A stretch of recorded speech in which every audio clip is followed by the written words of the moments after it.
Money is behind nearly everything in politics.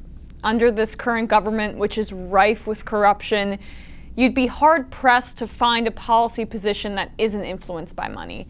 Even the policy decisions that seem purely human-based, there's likely some monetary reason behind the scenes, and that is exemplified by what's been happening with President Trump's infamously cruel family separation policy. Here is just a taste of it.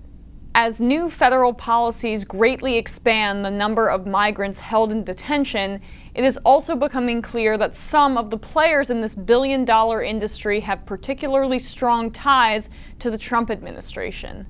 The president's education secretary provided funding to one of the groups. His defense secretary sat on the board of another. Mr. Trump's own inauguration fund collected $500,000 from two private prison companies housing detained migrant families. Blatant, obvious, revolting corruption on the backs of migrant families trying to come to America to get a better life. Many outlets have been doing a great job uncovering those bits of corruption because that's really just the tip of the iceberg, what I just said right there. And really par for the course for the Trump administration, but what that article that I just referenced in the New York Times does a good job of specifically is pointing out that the private prisons that are profiting off of these policies give to both Republicans and Democrats. And the thing that I find particularly interesting is the big money industry that's most associated with Democrats, big tech. They're far from blameless in this situation too. Many powerful tech companies, including some that have spoken out against Trump's family separation policy, continue to do business with the agency and with Customs and Border Protection, which implements Trump's family separation and detention policies. Microsoft, Dell, Motorola, Hewlett-Packard Enterprises, and Salesforce all have contracts with immigration enforcement agencies. Microsoft has been the company that's getting the most focus in the media.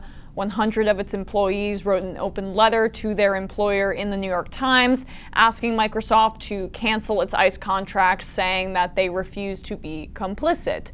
Instead of actually canceling those contracts, Microsoft decided to downplay their connections to the agency in an internal memo to their employees.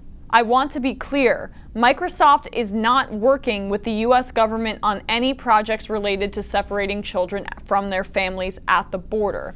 Our current cloud engagement with U.S. Immigration and Customs Enforcement, ICE, is supporting legacy mail, calendar, messaging, and document management workloads. That was from the CEO. So what that CEO is saying is that because you aren't directly aiding and abetting in separating the children from their families, you're still going to continue doing business and having a business relationship with that agency that's doing that.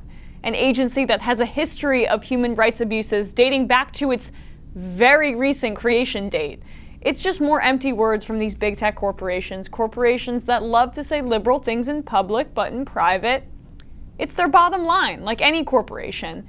And what's crazy is that it isn't just the Microsoft executives that want to keep the business going. It's not just the executives, it's other employees. According to the survey Service Blind, 55.68% of Microsoft employees believe the company should continue its work with ICE, the federal law enforcement agency charged with rounding up immigrants who are in the United States illegally.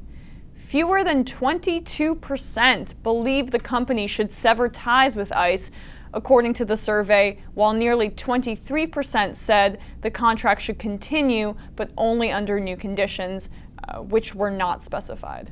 To me, this draws a lot of parallels to the socially liberal, fiscally conservative thing. We're all for social equality and making sure black and brown people aren't hurt or discriminated against based on their skin tone. But we don't want to give up anything financially to get that.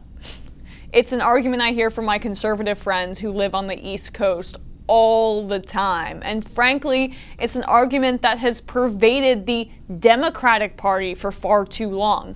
The Democratic Party has allowed itself to be taken over by a liberal elite who align with that type of thinking. A liberal elite that is comprised of people like Microsoft executives and high-level employees as well.